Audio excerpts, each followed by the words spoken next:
За 2 дена, повеќе од 450 кандидати се пријавени на 9 студиски програми на Факултетот за медицински науки.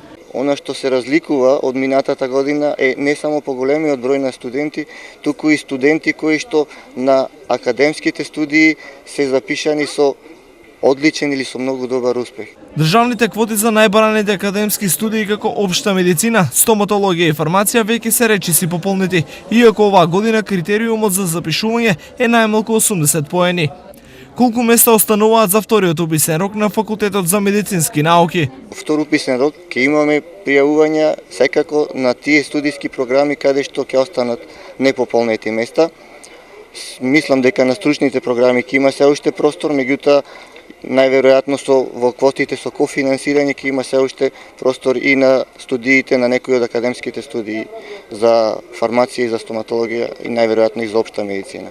Од универзитетот задоволни од вкупниот број пријавени кандидати кој во моментов изнесува близу 1500. Ова е бројка која што е скоро за 100 студенти повеќе од минатата година после за првиот ден од уписите. Освен домашните, за Штипскиот универзитет има интереси од странските студенти. За нив првиот, вториот и третиот на некој начин се пофлексибилни заради администрирање на нивните документи, така да веќе ги имаме првите странски студенти. Освен медицина, новите бруцуши сакаат да студират и туризам и бизнис и логистика, а изненадувачки интересот и за техничките факултети.